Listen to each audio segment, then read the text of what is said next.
Brandy, I mean, Emily, I mean, welcome to the swamp. Brandy Norwood as Leah Estrogen. Her name, I looked it up. Her name is Leah, because I was like, what kind of molecule is she? Because she's clearly also not a blood cell. I was like, what is she? Her name is Leah Estrogen, unidentified. Well, no wonder they made her sexy. Well, also it's Brandy, but you know, you kind of have to make Brandy sexy. So yeah, I would put her in the estrogen category. That's smart. Does everyone have estrogen and testosterone? Is that? Yes. I'm not smart enough to be talking about this movie. Everyone does. It's just different levels. Right. Right. Hi, welcome to the swamp. It's our podcast. It's an acronym. Stands for some whack ass movie podcasting.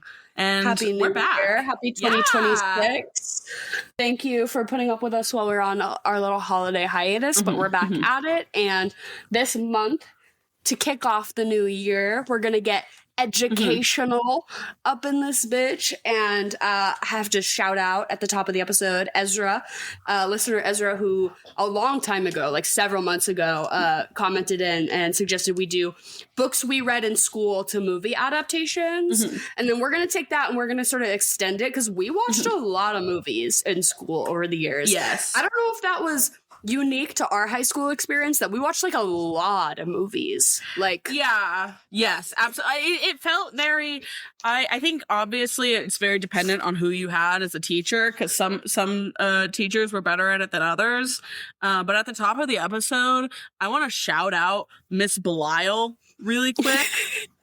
I hated her class, but that shoddy showed us some of the most insane and awesome movies to watch in your 8th grade science class. She was our 8th grade science, which was like earth science. And so we learned a lot about like geology and like fucking volcanoes and shit. Yes. So of course we had to watch Contact. She was always complaining about, like, she was either in the middle of a divorce or she had just gotten a divorce. Something like that. She was always talking about her ex-husband, but she was so obviously a lesbian, like, oh, for sure, so apparently, and she showed us some gas movies. We were in that class together. Emily and I know each other because we attended middle and high school together. That's how we're besties, and now we do this show together. But also #privilege check at the beginning of school month, because we did go to a really good high school in a like affluent area, so our experience might not necessarily be representative of you know, everyone everywhere, because we had it really good, and we are Massachusetts girls. Our school had a lot of funding and a lot of money, and like, you know, there was a good arts program and good sports and all that kind of stuff. So we're very privileged. Yes, absolutely. But we did watch a fuck ton of movies in school. So I think some of this month will be books we read to movie adaptations, but I think most of these will also just be movies we watched. And that's to kick it off, the movie that you watch in school. I thought this was true of everyone, that everyone watched Osmosis Jones. Not the case. Specifically 7th grade science class, because it was like a life science, so learn about the cells and shit. And I texted my brother-in-law, who is a teacher at the middle school that we all attended now. And I asked him, I said, what movies do they still show?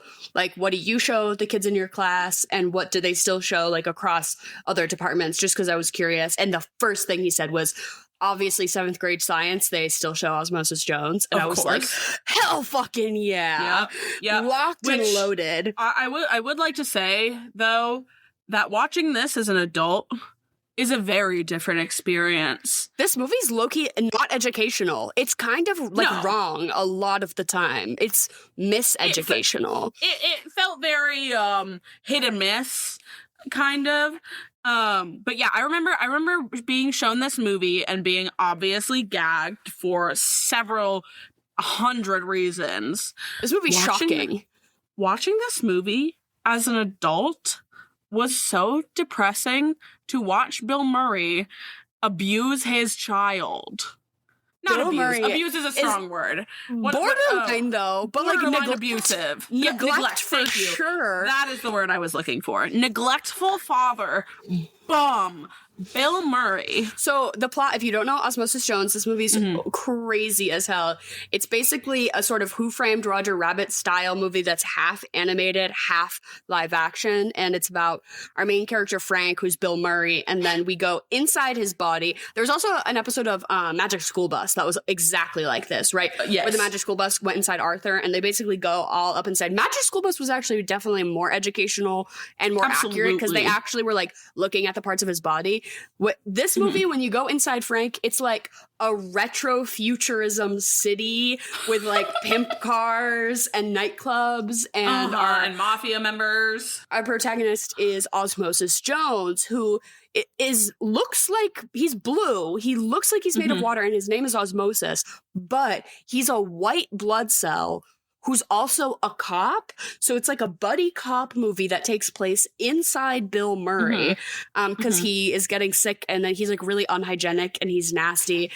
And he takes like a cold pill at one point, and then the cold pill becomes the character Drax, who's voiced by Niles from Frasier, and the two of them sort of team up against the disease or virus, Lawrence Fishburne, whose name is Thrax. There's a Drax and a Drix. There's a Drix and a Thrax. That's gonna really fuck me up. It's tough. Drix is the pill. Thrax is Lawrence Fishburne, but I might just call him Sexy Finger, because he is like a creepy virus man with these like skin dreadlocks, but he has this like long shiny finger that he uses to spread the disease, and it's kind of sensual. It's kind of nice. Here's my thing is, beyond this movie being sadder than I remember, it's also way hornier than I remember. There were strippers. They fully strippers went to a strip club. Yeah, three-titted Germ on stage with Kid Rock. Germ. Oh no, I'm sorry. That's Kidney Rock. Kidney Rock. Sorry, my bad. But yeah, this was really fun, because we actually got to watch this with my partner Lauren, who evidently also Massachusetts schooling, did not have to watch this movie, because literally they were like, "Oh, you said you were gonna do school movies. Like, I can't really think of many that I saw." And I was like, "Osmosis Jones? You didn't watch Osmosis Jones?" And they were like, "I have no idea what you're talking about. That's not real." And then I tried to explain it, and I felt fucking crazy. Yeah, I'm like, "No, it's Chris Which Rock." I think is what they intended. It's Chris Rock, and he's inside Bill Murray, and he is a white blood cell, but he is definitely black.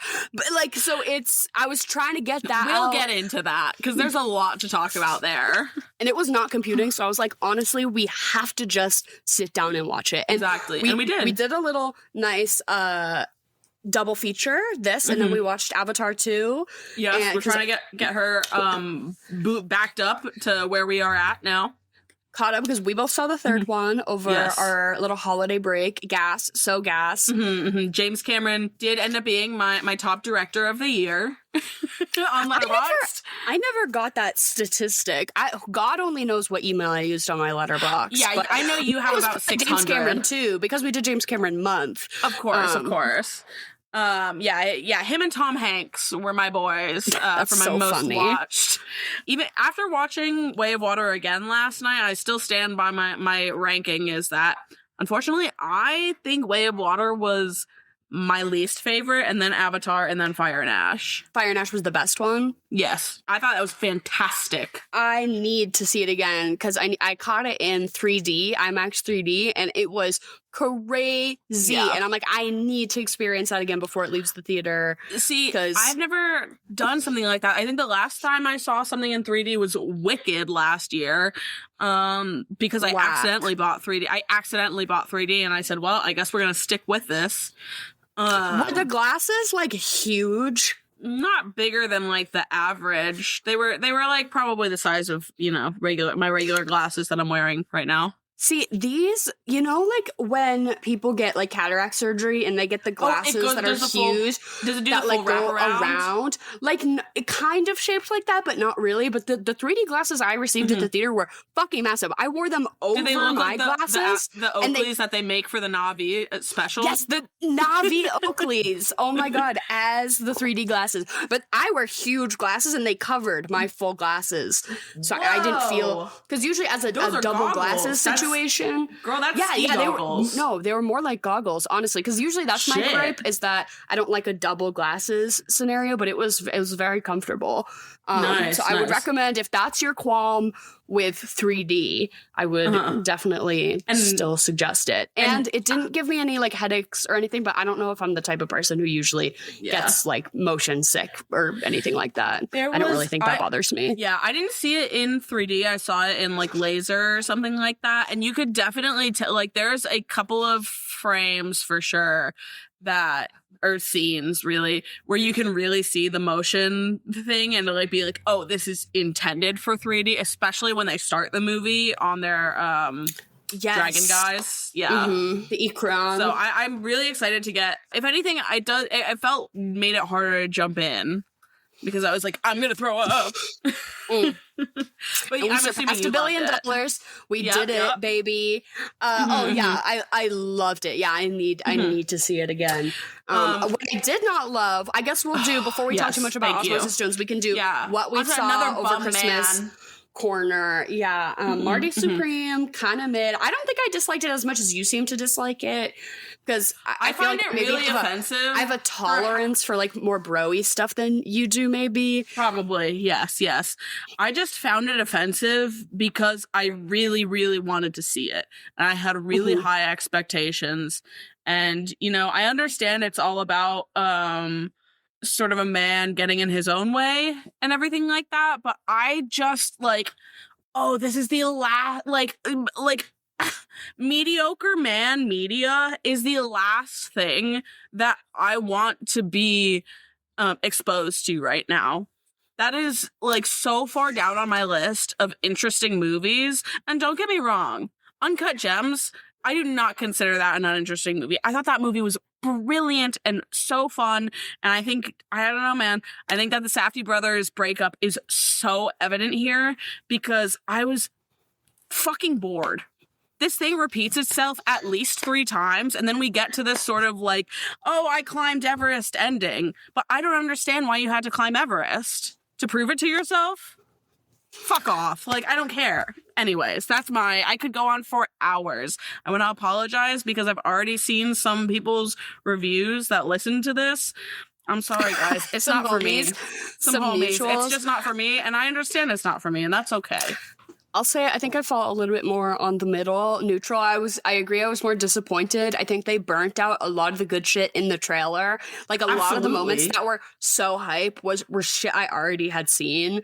So it was like not a huge, I don't know. There was nothing really surprising me too much, which is I come to a Safdie movie expecting to be like gripped and surprised and thrilled. And you know he's going to win the final thing and all that. It can't go any other way. Not for this movie. Yeah, it could. And what you said about like mediocre man movies, I feel like I don't mind because he's getting the shit beaten out of him over and over and over again, and that's hilarious. And I don't mind the comedy of errors about it all. Like that part, sure, I think really works. And I really liked that his girlfriend like dragged him into the worst situation like unnecessarily. That was the one that like actually got me in it. But that was too little, too late. Yes. And Mr. Wonderful. Yeah, some of like the weird casting. It's like I get it, but also it's like at what point does it just start to feel kind of gimmicky? I don't know. Yeah, I wouldn't watch it again, but I guess I was glad that I saw it. But yeah, kind of mid, kind of disappointing. I also do not think this is Timmy's performance of his career or not even of the year. Of the year. I'm like literally not only Jacoby Jupe, but his older brother who was in Hamnet for all of 8 minutes were both better than him. If we're talking about young comparable actors, like easily. If he wins this Oscar, it's totally because of this press tour. Absolutely. It has little to do with the actual performance. Who he seems to just be emulating a kind of worse, more intense version of a guy not too much unlike himself. Exactly. So it's really not impressive to me. That's the whole Where's thing. the range? This is not giving range. And acting is about range. To me, Leo in One Battle After Another, that's him acting like a character. That is more impressive to me. And I hate to be giving Leonardo DiCaprio flowers, but it's like, if it's a 2-horse race, I'm getting behind Leo. Absolutely.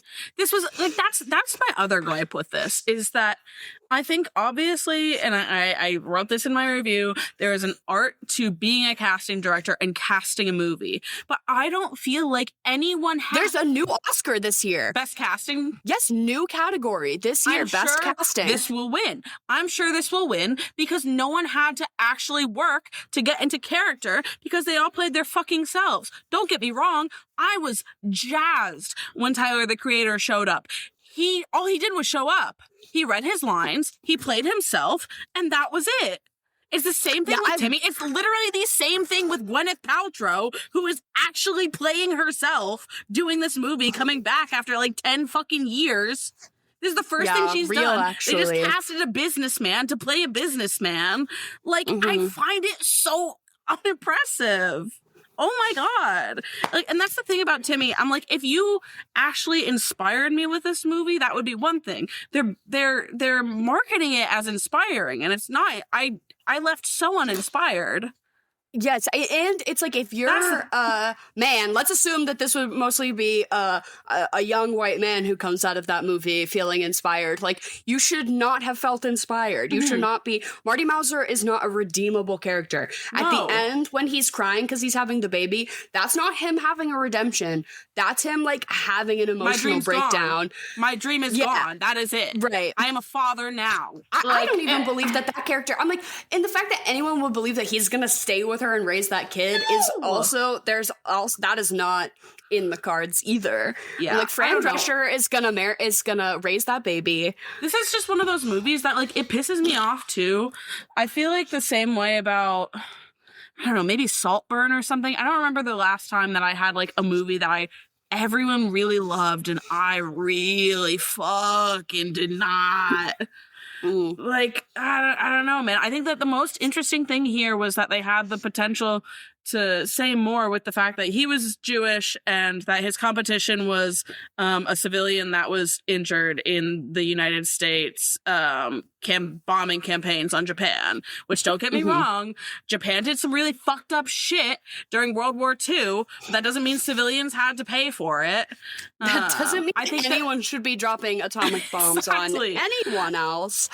I loved him, though. The opponent, he almost made it up for me as soon as he came in, because it was like, he was such a good foil, like the silent, calm demeanor, and then Marty's over here like running around in a cloud of dust. I really liked that aspect of it, and there's a lot. Some of it I wish we got more of, and just less of like. Yesterday about the scene with the Holocaust, the one Holocaust scene in this movie where it's, you know, he's making a joke out of it, but it's, you know, obviously this guy is telling his tale of survival and what he did to have to make it work, which is what the entire movie's about.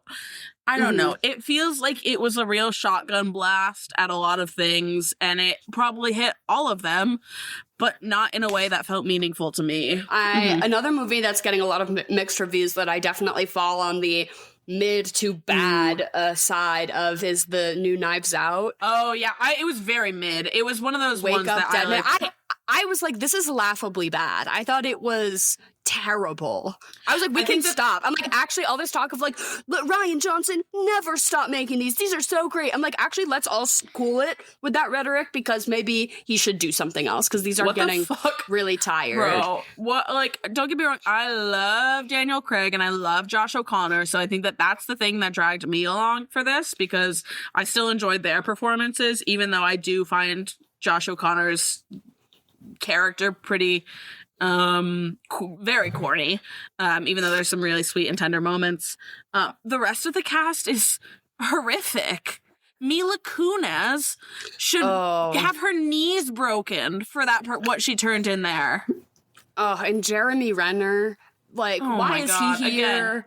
Literally the only Even thing. Josh Brolin, I was like, ugh, whatever. I will say Glenn Close turned it out.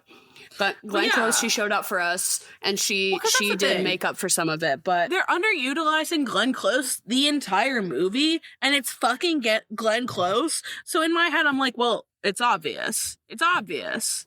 If she has not done one good, like, solid chunk of line delivery, so it's all packed in the end, and it is. Of course. Spoiler. Yeah. If you haven't watched it yet. I even thought that Daniel Craig's performance was a little cashed in. Like, oh, this time I'm washed up.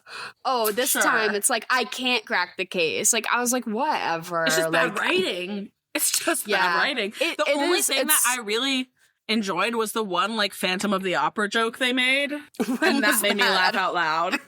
He, like, comes into, like, he's like, it's like Father Judd is gonna, like, not confess or something like that. He's gonna, like, I don't know, it's all coming to a head, and he comes in to be like, I've cracked it! And they start with the organ. Yep. I'm recalling now.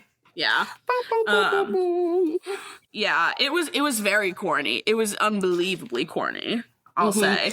And but I guess it's a straight to Netflix movie. So it did play in some theaters for a little bit, right? I think I missed it, but yeah, I gotta take it at face value. It's a Netflix movie. I shouldn't care, but oh my god! Speaking of, I have been so excited, but also horrified for the new Peaky Blinders movie that they've just sort of started rolling out the stuff for. Because that show is gorgeous, stunning, amazing. I'm so on board. I love it. If you haven't watched it, Dara, I would highly, highly recommend.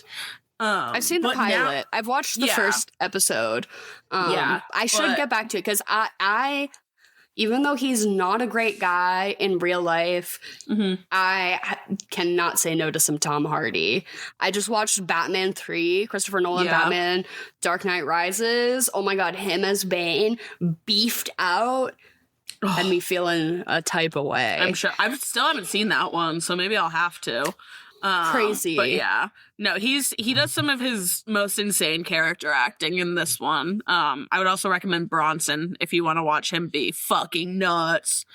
Is that a show? No, it's a movie about like it's like a notorious British gangster. I don't know. It's very wacky. It's a lot more like indie's not the right word. It's not the movie that I thought it was off of the poster. It's a lot more creative and experimental, Bronson. I would say. I'll have to add that to my list. It's fucking weird. It's fucking weird and a little brutal and a boy movie, but it is a standout performance in my opinion. But yeah, but Netflix anyways has started rolling out the promo for the new Peaky Blinders movie that is coming out in March, I believe. And it's just filmed it already, like they've already made it. Filmed it, I guess. Don't get me wrong, Cillian Murphy looks sexy as fuck as a silver fox. But I'm scared because it's been so many years since the show ended, and Netflix has gone so far down the slop machine that I just don't want it to be dog shit garbage. Yeah, but there's a lot of like TV shows that do a movie at the end that it's honestly like, you don't really need to watch the movie. Like, trying to end it with a little cherry on top, and you don't really need to be doing all that. Yeah.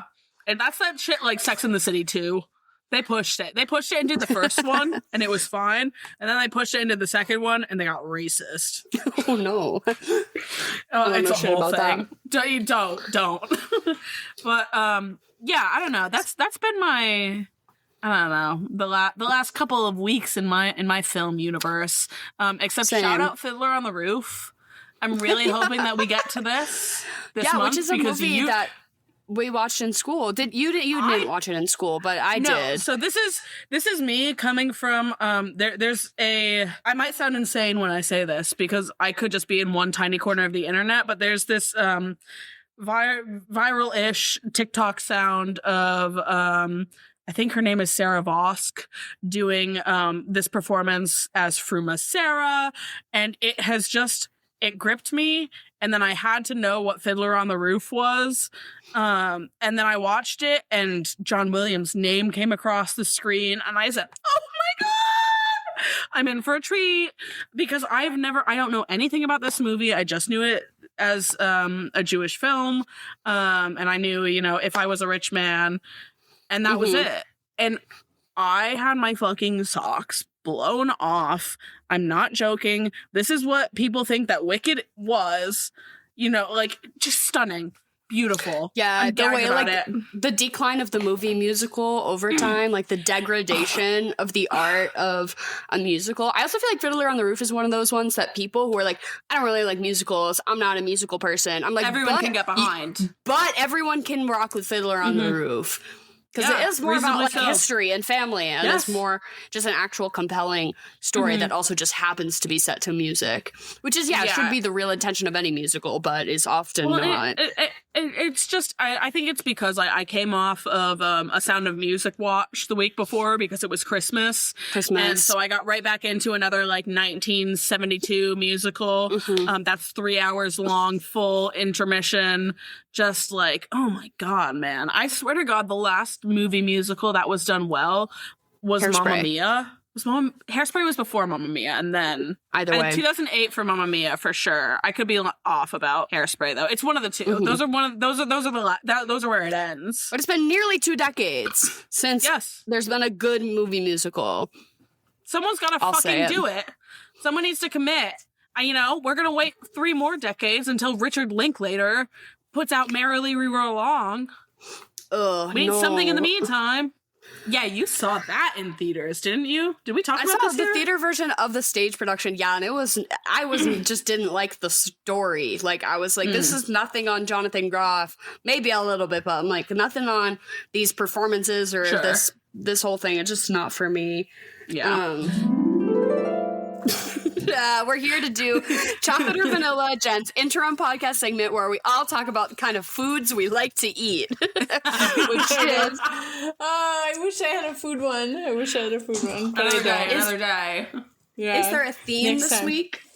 So I did no chocolate or vanilla, but I felt like you guys loved I give you 2 actors, you give me a movie. I do. I really like that one. I got 20 movies. Okay. Oh, I was explaining to Gary, I was like, I finished, and Henry and Emily and Dara were like, do more.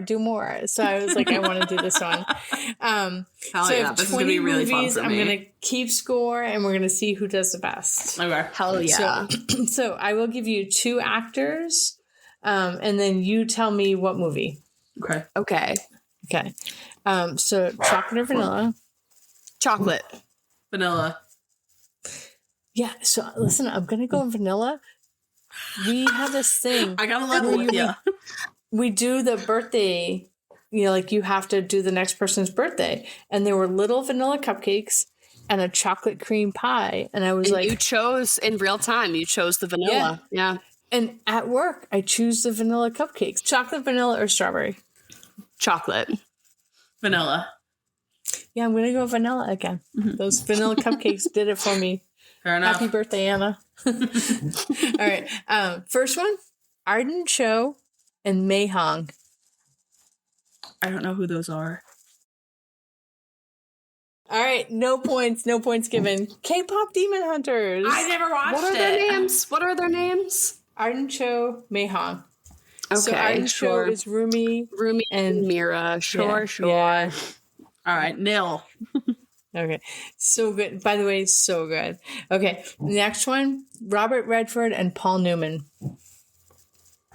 A Western of some sort that I've never seen. The Good, the Bad, and the Ugly. Butch Cassidy. I don't know. I couldn't name a Paul Newman movie.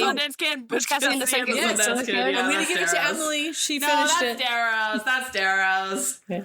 All right, I'll give it to Dara. Butch Cassidy and Sundance Kid. They were also in The Sting. If anybody gave me that, I was going to give them a point.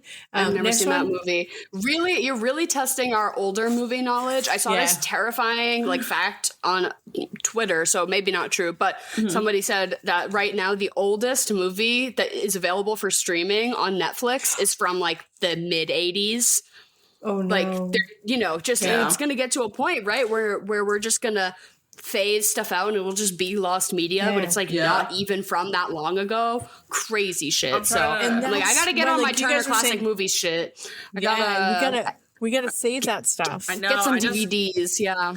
I just watched Robert Red. I don't think I'd ever seen Robert Redford in anything because, and this is, I'm trying to watch more older movies now. I just watched All the President's Men for the first time. And that was stunning. I loved that. Robert is that the one with Tom Cruise? So handsome. No. That's A Few Good Men. That's A Few Good Men. Yes. Yeah. This is Watergate. Robert Redford and my god, what's his name? What's his fucking name? The Graduate. Dustin Hoffman. Yeah, play reporters breaking the Watergate scandal. Interesting. Should I watch it? It's fantastic. Would you recommend? Yeah. Well, it's just like, it's very much of an era gone by, especially because we have a Watergate every day now. So right, yeah. And reporters are just choosing to not report on anything important. Yeah, exactly. Barry Weiss is just taking a dump on the free press. Okay, next one: Sylvester Stallone and Carl Weathers. Rambo, Rocky 2. Yeah, good job there, Rocky, and Rocky 2. Next one: Tom Hanks and Wilson. Castaway. Emily said it first. Next one: Keanu Reeves, Gene Hackman. Keanu Reeves and Gene Hackman, not John Wick. What's Gene Hackman in with Keanu Reeves? It's not Constantine. It's not Speed. It's what's the surfing one? Is Gene Hackman in the surfing movie? That would be hilarious. What's the first letter? Can I get a first letter? R. Oh, Replacements. Yeah, good job there. Gene Hackman was in The Replacements. The Replacements is one of those movies. He was the coach. I only remember Jon Favreau. Oh, is it like a Waterboy kind of situation? No, way better than that. Actually, I would disagree. I just saw The Waterboy for the first time, and I actually thought it was delightful. But yeah, I think that's just a movie that just you and Dad watch a lot and isn't actually popular. A staple at our house. I have no idea. It's like a football team. A football team gets. What, they all get DQ'd or something, right? They all can't play. Strike. So the NFL's on strike, so they get replacement players to play, and it's really good movie. Okay. Next one: Mike Myers and Eddie Murphy. Shrek. Yeah, good job, Em. Yeah, so true. Yeah. I was like, Cat in the Hat. I was like, who was Eddie Murphy in the Cat in the Hat? Next one: Laura Dern and Sam Neill. Jurassic Park. Good job, Em. Next one: John Candy and Steve Martin. Trains, Planes, and Automobiles. Oh, good job. Next one: Cheaper by the dozen. Next one: Ed Norton and Mark Wahlberg. The Departed? No. Oh, what's that one? Patriots Day? Was he in that Boston bombing one? What? Mark Wahlberg. Dara, are you kidding me right now? Italian Job. Yeah, good job. Thank you. Next one. Oh, I'm sorry. I didn't realize there was a subcategory of DVDs we owned.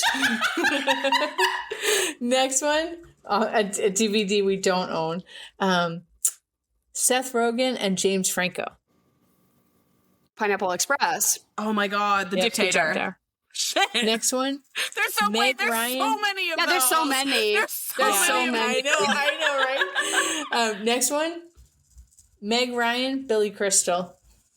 Oh, Harry Met Sally. Okay, next one. Bill Murray, Richard Dreyfuss. What about Bob? Good job, Dr. Leo Marvin. Everyone who, when I get a chuckle with someone about something, what about Bob? I always ask them, you watched that movie with your dad, didn't you? And they always say yes. Because that's a movie that your dad shows you. I've never seen it. You don't have a What About Bob dad. That's true. I have Bob as a dad. Yeah, your dad is Bob. He is What About Bob. Okay, next one. Vince Vaughn and Owen Wilson. Jesus. Dodgeball. or The Internship. Good job. I was going for Wedding Crashers, but I'll take Internship. They do a lot together. And you and Dad also watch that movie, The Internship, a lot too. Or is that it's just like on TV a lot too, and we would stop. They all become interns at Google, and it's so funny. Yeah. It is really funny. I always get that mixed up with The Intern. Josh Gad. Yeah. With Robert De Niro and Annie. Yeah. Oh my God. Next one, Chris Rock and Ben Stiller. Oh, Madagascar. I'm going to give it to M. Next one, Margot Robbie and Allison Janney. I Tonya. Dara. Next one, Joey King and Jacob Elordi. Kissing Booth. The Kissing Booth. Good job, God. Total jump scare. Total jump scare. I was watching the third Christopher Nolan Batman movie, The Dark Knight Rises. Is she in it? And Joey King plays, so when they're in the prison, the only way you can get out of the prison is if you scale the walls of the like tower, right? If you've ever seen this movie, and they have to like free solo, and they're like, only one kid has ever done it, and it's Joey King. And Joey King's like fucking free soloing this rock wall and breaking out of prison.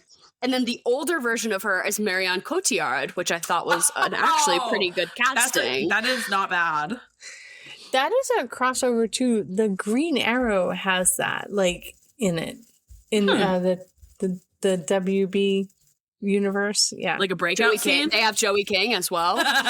No, they just have the you have to scale up the wall thing. A prison that it's underground that you have to crawl out of. Yeah. Okay, next one. Jennifer Lawrence and Jenna Malone.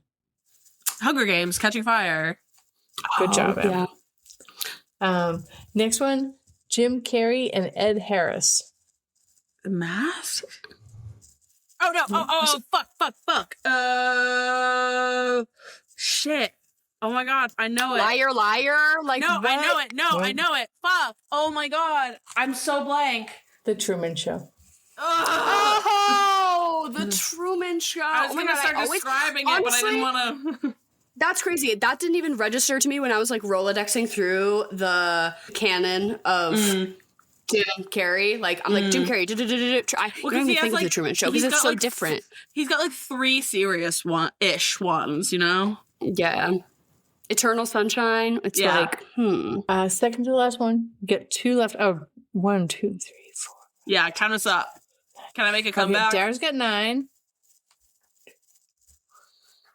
M's got 7, and there's 2 left. Okay. So M, the best you can do is a tie if you get these 2. Okay. Blake Lively and Anna Kendrick. Pitch Perfect. No, who's Blake Lively? No. A Simple Favor. Yes, good job, Em. Oh. 1 and 2. 8 to 9, 1 left. Ready? I feel like Marty. Timothy Chalamet. And me, the stoic and powerful Endo.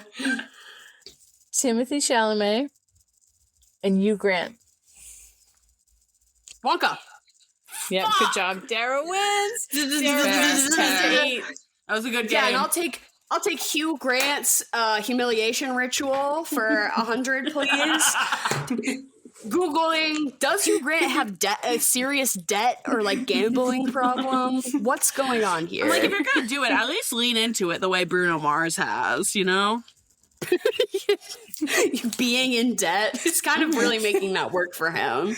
Exactly. He's not ashamed of it, is what I'll say. Hugh Grant walks around with shame from that movie. And I say, girl, sometimes you gotta do what you gotta do. It's a paycheck. And I said I had 20, but it was 10 to 8, so we had 18. Well,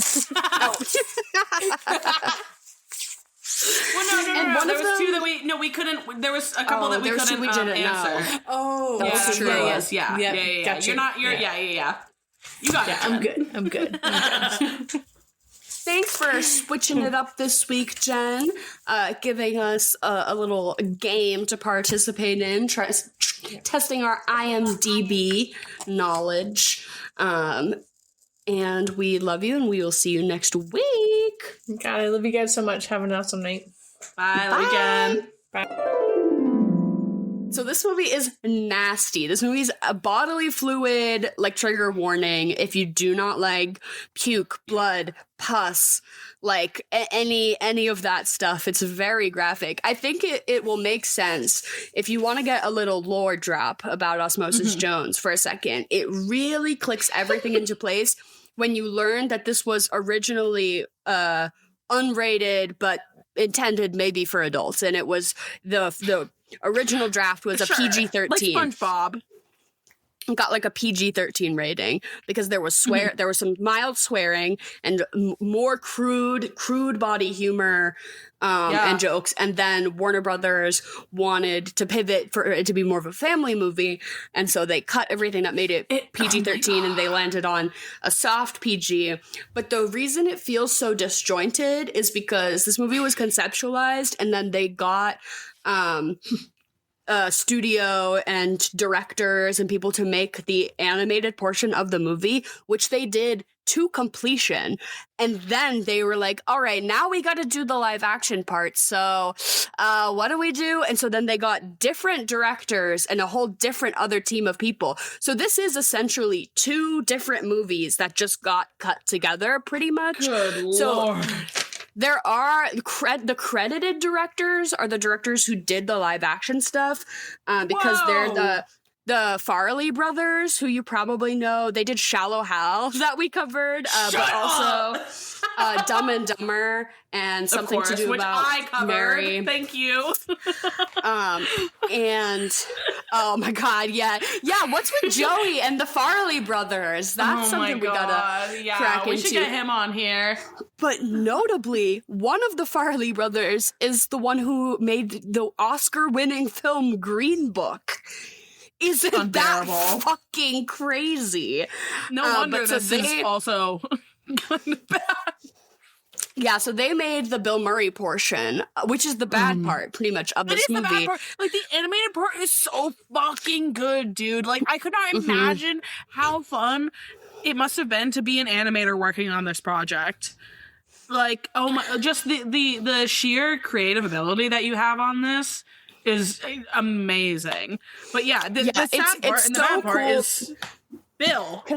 Conceptually, I feel like the character design and the animation style and all of that was so fun and exciting that it didn't really matter that the plot was like very disjointed and somewhat nonsensical, because it was like the concept of being a little guy in a body that is a city is just like such a cool thing to explore. Yeah. Very gripping and exciting. But to continue with sort of a bit of lore, so Warner Brothers Animation had previously, they're really trying to get their foot in to compete with like DreamWorks and Disney pretty much. And the last movie that they had made was The Iron Giant in 1999, directed by Brad Bird. Yes. And at this point in time, they come to a junction where they're like, okay, that movie did okay, but like we don't have a ton of money and we really need to like do something that's gonna do something for us as a studio. And so they were like, we can either fund another Brad Bird project or we can take up this Osmosis Jones movie. And so they go for the Osmosis Jones movie, and its budget was like a lot of money, and it made totally made nothing. Like a tanking loss. That's why they show you it in school. And the Brad Bird movie that they passed up on, he then took to Disney, and that became The Incredibles. Oh, that's brutal. That's a hard loss. So tough on Warner Brothers. Oh, that makes so much sense, though, that he was... I forget that he did that and in The Incredibles. That makes so much sense. Yeah. Good Lord. Yeah, I don't know. This entire movie is just like Bill Murray's daughter begging him to be healthy and pay attention to her after her mother died of a mysterious illness. And I don't think that's too much to ask. So there's a lot of things in this movie that are left like really sort of vague. Specifically, the illness that Thrax is our main antagonist. He just says that he's a virus, and he vaguely describes that he's gonna like go to the hypothalamus in the brain and get something in the brain that's gonna kill him. And he's bragging about all these people he's killed, but from a symptom point of view, we see Bill Murray get like a really intense spiking fever and like inflammation and distress. I don't know. So it's not really particularly like any specific disease. Like I don't think they were trying to have it emulate like cancer or you know, some other specific medical. It's just like, okay, he's just a virus. But then also they're talking about, so the Bill Murray is a single dad, and so they're always talking about the dead mom. And they also say that the mom died of like a quote unquote sick, like she got sick. Yeah. And they keep inferring like this could have been avoided if you guys had taken better care of yourself, if you had a better diet. So it's fair to assume that it's like some sort of like poor hygiene, poor like self-care induced kind of illness. You know what I mean? So like also just beating around the bush weirdly about the dead mom and whatever kind of sickness Bill Murray ends up having.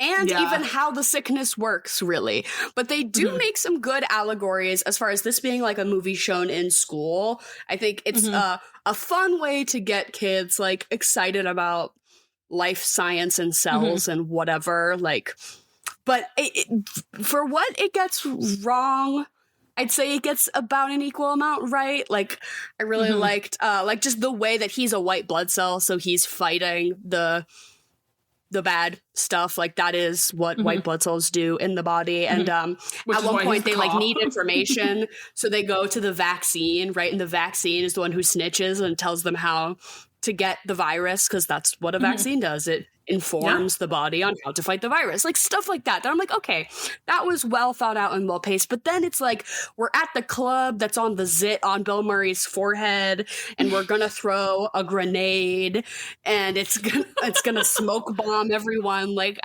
then you're losing me. Yeah. Then it's not quite it's educational. I know, but then they show you also a graphic zit popping, which as pickers, you would think would do a lot for me. It doesn't. I'm disgusted and horrified the same way I was when I was 13 years old.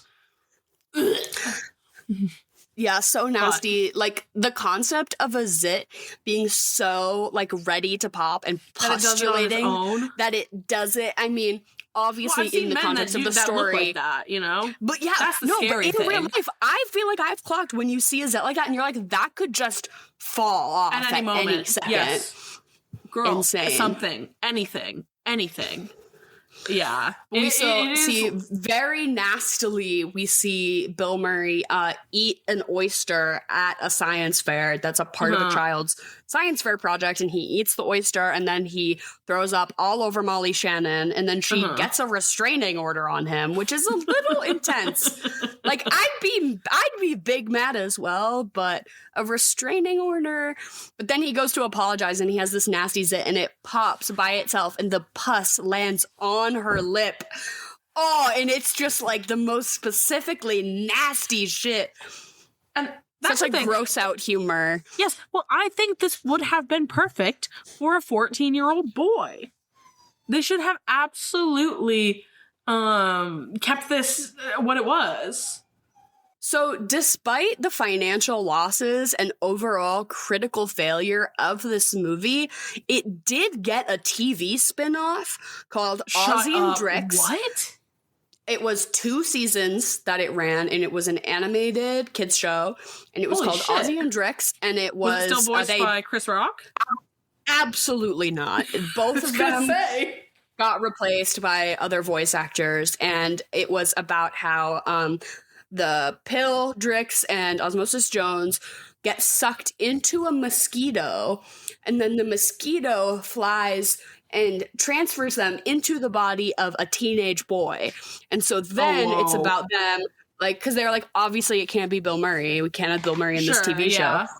So it was all about them then being in the body of this teen boy, which then obviously really changes the bodily, humor and stuff like that. So I don't know. It ran for 2 seasons. That's crazy. I think there's 26 episodes of it. Jesus. More than I would have expected. But yeah, Honestly. you can tell that maybe after they sort of pivoted. I think this movie makes no sense. Who is its audience? Doesn't matter. No idea. The niche that it has found is in the 7th grade biology classroom. And it's so specific, and that's to be where shown it belongs. To kids at this juncture of their education on a day where you don't feel like teaching. Should we talk about the elephant in the room? That is the fact that Bill Murray's germs in his body are pretty much entirely made up of what I would describe as black people. They're all black. Yeah, pretty much. They're all black. Pretty much everyone who makes up the city of Frank is African American, except for at least, the pill, except for the cold pill, which is Niles. But I feel like in the same way that it's like a shark's tail. Right, where you're like, they're fish, but like obviously they're supposed to be black, like right, but they're fish.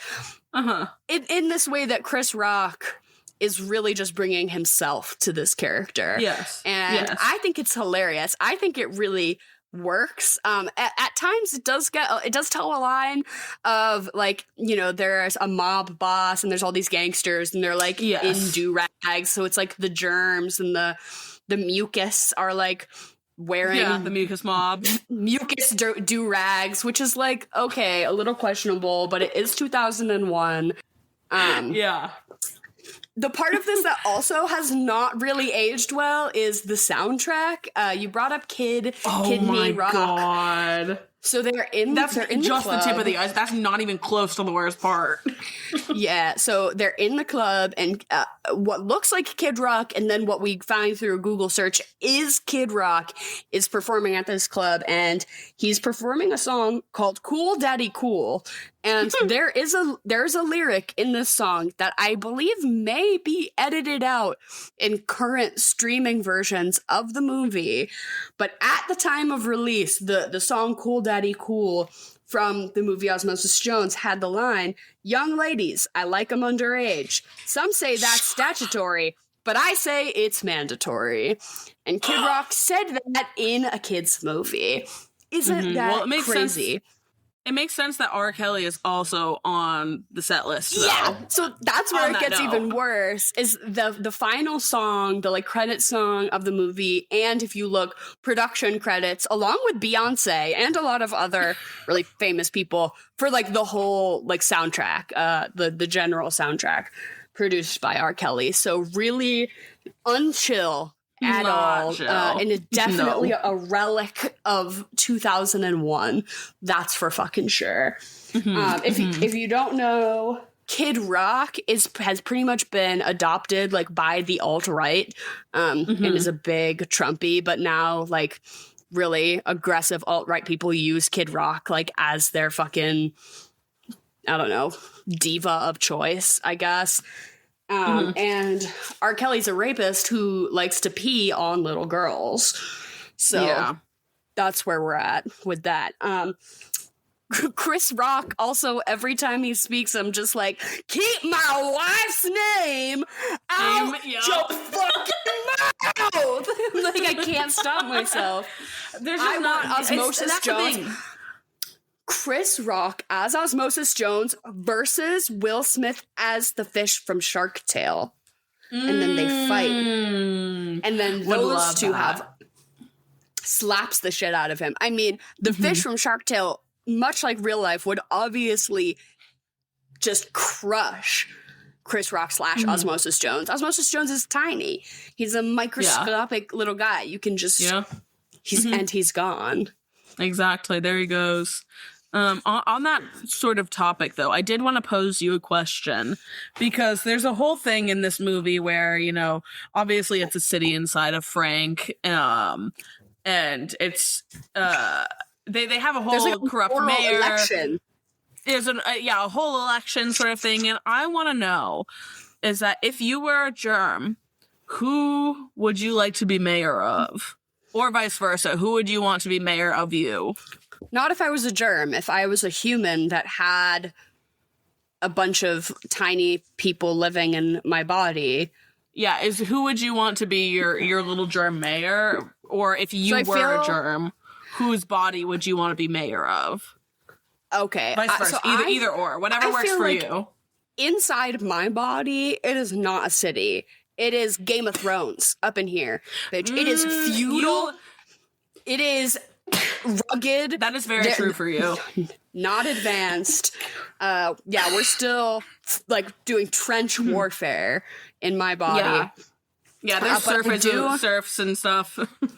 I do feel like, though, you said mayor, and immediately my mind went to Kyle MacLachlan as the mayor in Portlandia, and how he's always like trying to figure out how a printer works, or like he's just going off on a side quest. Like, that's the mayor that's running my body, is like off doing something so random, like Kyle MacLachlan, like Mr. Mayor.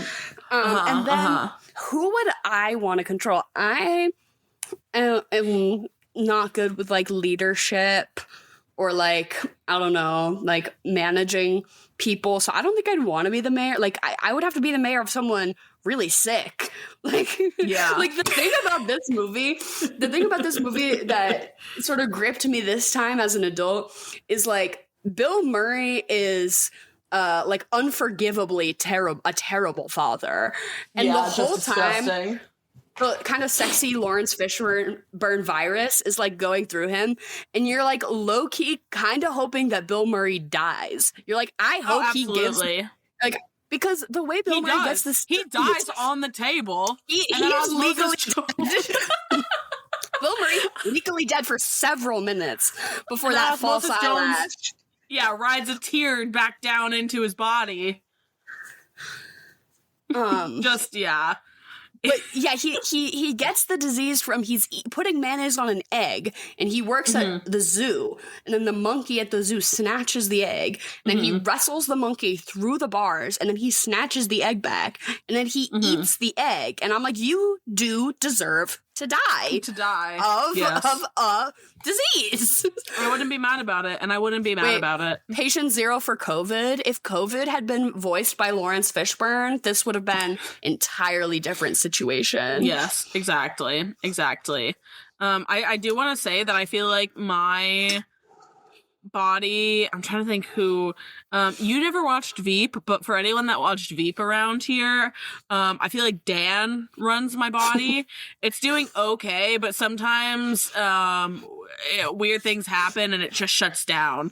But what was I gonna say? If I was gonna be someone's mayor, though, it's going to be Julie Andrews, because I want her to live as long as possible. Wait, that's a good choice. Pick someone you want to keep alive and then run that shit like the Navy. I'm keeping her spick and span. Yeah. Dick Van Dyke, we're making it to 200, buddy. Absolutely. He was my first thought. But Julie, I think, means more to me. I don't want to be the mayor. I want to be in the mayor. Zoran. Get me in there. Let me white blood cell and Zoran Momdani, thank you. Let me make sure Zoran stay in regular, okay? Get me in there. Exactly. Hey, we gotta keep New York moving, pushing ahead. We gotta keep those bowels moving, pushing ahead, girl. Come on. Did you see that he fixed a bump in the road? The bump that bothered him? Yeah. I'm obsessed. I love him. Real.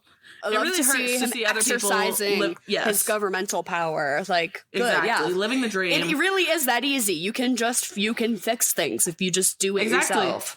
Should we get into our regularly scheduled programming, though? Yeah. So I feel like we're gonna have to get kind of abstract with this fuck, marry, kill, because obviously you can't fuck a white blood cell. And I'd fuck a white blood cell. What are you talking about? But like, as a human lady, logically, this is getting into some vor that I'm like, girl, where? Okay, for this, we're sizing down. We're going germ mode. Oh my god, on their level. I found a treasure trove of Rule 34 Osmosis Jones, like Yowie drawings. Oh, I'm sure. sure. Oh, I'm sure. Fan fiction too. People ship. People Was this what you ship. did Obviously. Was this what you did after we watched this? No, I did this at work today. Yes. Okay. That's what I was asking. But a lot of people ship, obviously, the pill and Osmosis Jones yes. together. No. But then there's also some involving Lawrence Fishburne, Disease Finger. That does come into play occasionally, but it is very much just those two, the cops. Oh, I'm sure. Yeah, that makes sense. Yeah, speaking of yaoi, oh my god, we forgot to say heated rivalry. Wait, that was a big part of our holiday break as well, watching that fucking gay hockey show. Girls. We're there with you boys. I'm the target audience. I had to pull through and do my part and watching it. It was one of those things that I first started watching it and I was like, oh, it's just fan fiction. This is beautiful. And it literally is. Normally things that are adapted that are just fan fiction are dog shit. And there are parts of this that are bad, but I find endearing. It was really leaning into it, though. It was very honest about what it was. Exactly. Which was refreshing. Crave original. Yes.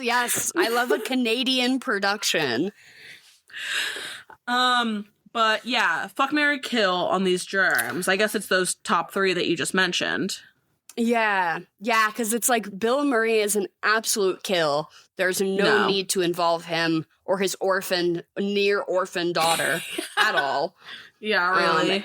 And then as far as like the other humans in the live action part, like Molly Shannon is the teacher, and then that other comedian who was wearing that wig who played like his grubby friend, or brother ? And they were going to go to the Buffalo Wing Festival together. But I guess I'm gonna marry. Okay, I'm gonna fuck Lawrence Fishburne as right Thrax. Choice. Because yes, he is killing, and he does plan to kill again, and so we do have to put an end to this. He's like, but we can fuck him first. He has this weird like cord that has these beads on it, and those are like the representative of the people he's killed, and then he takes the bead from Bill Murray and puts it on the cord, but then Osmosis just gets it back and then puts it back in Bill Murray, and that's how he saves him. So it's all about this weird like brain bead or whatever. Yeah, it's like I don't know. I'm putting all those up his butt, and then we're calling it a day. And then I'm gonna marry Osmosis Jones because he's got that car and he's got Brandy. I want to bring Brandy in on this too. Okay. Okay. I think so you want we Brandy, can open it really? up. I do really want Brandy. Yeah, because I feel like more Drake's the pill character. He's a little too dry. He's like a little too, I'm by the books and I'm doing it this way, which was just like, I get that was for comic value, but that's not what I'm looking for in a partner. So I'm gonna kill him. I think I'm gonna marry him actually, because I feel like I need that balance, you know. I need someone to bring me back down to earth sometimes, and I don't mind it. And he seems like a kind soul. I don't trust Osmosis Jones as far as I can fucking throw him. All right. Don't get me wrong. I think he has good intentions. He got put on suspension from the police force for excessive use of force. Brutality. Which they then reveal is just pulling the trigger to make Bill Murray throw up, which I do not think constitutes that bad of a punishment. Like, people puke all the time. Okay, it happened to be particularly embarrassing. Yes. Time and place, and you did it at my birthday dinner, and you did it at the science fair. Okay, exactly. And then of course I'm gonna just that verbiage of Chris Rock being like, "Oh yeah, excessive use of force." Like. Yeah, sorry, you're gonna fuck Thrax, obviously. He got fired from the pea soup factory, Dara. Come on. Yeah. Then he got this second job at the zoo. Yeah, and then I think everyone, if we're opening it up, is gonna marry Brandy, right? Yeah, obviously. She's the best part of this. Yeah. Leah Estrogen? Yeah. Yeah. You don't have to ask me twice. Whose purpose seems to just be like assistant to the mayor, but at one point she does get on the mic and take over role of consciousness, and I would just let her do that all the time. Like, let Brandy pilot Bill Murray. for the rest of his days. Exactly. I was also That's kind the of new into mayor. the other mayor, who was voiced by Ron Howard, who kind of looked like Beto O'Rourke, who was running, what was his name? Tom Kalanick. That was pretty funny. Yes. I liked that too. But yeah, are you gonna eat and drink anything for this? Because I don't think I could eat during this movie. Buffalo wings, obviously. Gotta get some big, and like beer. I feel like he also orders clam strips at one point, which is really funny. That's true. If you have access to a fisherman's platter, if you have like that's a great one. A good house of pizza, fried seafood platter around, that could be good to house during this movie. Yeah, just something nasty. I think this movie's gross as fuck. That with a Long Island iced tea is what my suggestion is. Oh, yes, I think you need to be slammed for this, obviously. And then you also it's got to be a little bit gross, but also you can get that shit down like it's nothing, so you're fine. You're putting yourself in a Bill Murray situation here, and he would have a Long Island iced tea. Sorry, I do make the rules. Hard-boiled eggs. I find eggs generally a little offensive. I've had a really big out year with eggs, but hard boiled, you will never. If you ever see me eating a hard boiled egg, just know I've been cloned. Yeah, that's not me. I'm always pro egg, but I hate the boiled. I can't do hard boiled even. So like soft boiled in a ramen sometimes, but I only eat the yolk and I can't eat the white part. Like, what do I want it for? Nasty. Yeah, maybe I'm a baby, but that's fine. I'm okay with that. And then in real life, we did our double feature with Avatar: The Way of Water, which I did think was a nice transition. That was a good double header. But what would you suggest at your soiree to watch after Osmosis Jones? This is probably just the easy grab, but as much as like that movie was, fun, I did find it sad a little bit. And I want to watch Space Jam afterwards. Yes, come on, Slam. That's another great.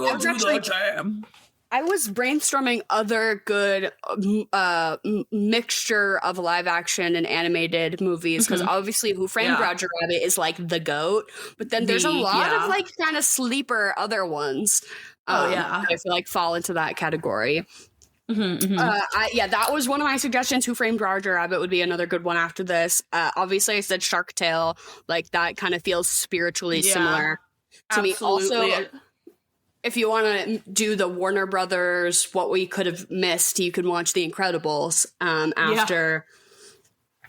What else? I said, or if you just want to go full body horror, The Substance after this. Yeah, honestly, fair. Let's just go all the way. Like, what? Yeah, Crimes of the Future. Let's get into it. What were the little Osmosis Jones white blood cells inside Monstro Alyssa Sue looking like? Like, they were freaking the fuck out. Oh yeah, tweaked. And then what would you rate this? I think it's a 4 for me. Yeah, I was gonna say like solid 5, because I feel like I hold this movie in a certain reverence, because I got to watch it in school. I got to be not doing schoolwork and watching a movie. And a movie that was exciting and gross and kind of funny too. Don't get me wrong. Not just like Bill Nye, I do have respect for this movie. I just do think that a 4 fits right. Also, like, what a great concept that they did just kind of flub a little bit. Like, it honestly could have been better. Okay. And it ended up being good, but I think it could have been really great. Absolutely. Yeah, it could have been iconic.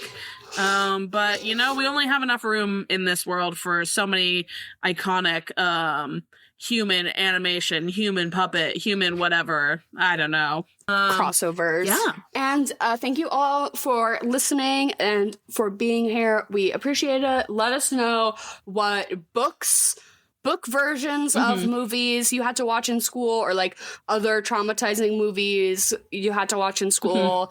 I know we had like a walk down memory lane coming up with a list for this, because you always kind of forget, and then you're like, wait, they did show us all Hotel Rwanda in 7th grade. Like, we did all watch that. Oh my god, yeah. Like getting the permission slip signed too, being like, we're watching an R-rated movie in class tomorrow. Get your permission slip signed by your parents to be like, yeah, they can watch Hotel Rwanda. Not a school movie, but I think we should watch the If We Lived in a World Where Gay Was Straight and Straight Was Gay, because that was a formative memory for me, is being shown that by you. well, yes. I feel like okay, wait, I posted on our Instagram story, if anyone is still here. Yeah, no one knew. Damn it! Like, if you know, you know, and it seems as if none of you knew, but maybe this will reach someone out there. So specifically, I posted a screen grab of, it was all these people in white, and they look like they're all running on like a hill together, pretty much. And this was from a movie that we had to watch in our health class at our high school, and this is not a fever dream I had, okay? No, this happened. Here's the thing. I also have no recollection of this. I feel like I remember missing this in school, and you told me about it the next day, and I was bummed as fuck. Other people will confirm with me that this happened to us, okay? Yes. So I'm not crazy, believe you. We watched this movie, and pretty much it was like the beginning of Marty Supreme. They show a sperm entering about, a canal, and then we sort of disseminate into a reenaction, a recreation.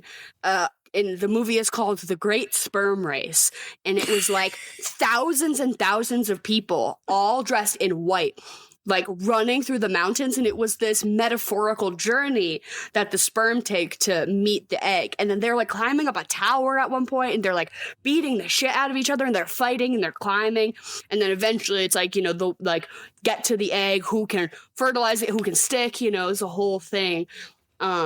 Absurd, but really opened my mind to like, expanding your vision in filmmaking. We can show the sperm as being guys running through the mountains. That I think that would have been been impactful to me. Personally, I think that would have been more interesting than what they did with the credits of Marty Supreme. They should have had a bunch of people beating each other up experimental with it, Benny. Running up a mountain. No, they should have shown the Great Sperm Race. They should have shown the Great Sperm Race. Yeah, really. In the middle. No, that's what I'm gonna do. Is I'm gonna cut. I'm gonna go, and I'm gonna be like, oh yeah, we're watching Marty Supreme, guys. Everyone come over. It's such a good movie. Put on the Great Sperm Race. No, so I cut the first 10 minutes of the intro in, and then once he nuts, and like we cut to, and we get through the credits, it's just the Great Sperm Race after that. Yeah. I feel like I need to see if it's like on YouTube or something. I would love to revisit it. I would rewatch it. Please, for the love of God, if you had to watch the Great Sperm Race in your high school health class, please let me know. We need to hear your from impression you. Was. I feel like the other ones that I wanted to shout out were it was called like Flatland. Super Volcano? Flatland. And it was a movie we watched in geometry class, and Kristen Bell. Kristen Bell is the main character. She's a triangle. And what's it called? Shape World? Flatland? Oh my God. I don't know. But that movie was whack as hell too. Yeah. But yeah, let us know what you had to read in school or what you had to watch, or if you ever watched a movie in school that was crazy or changed your life or anything like that. And if you're still in school, best of luck with that. All the power to you. And I hope your grades are good and that you are learning and having a fulfilling experience. And best of luck and good tidings to everyone for this 2026. Yeah, it's been a pretty fucking terrible year so far. Yeah, on the whole. Good. But all we can do is persevere. So thank you for being here, and we'll see you guys next week. Bye!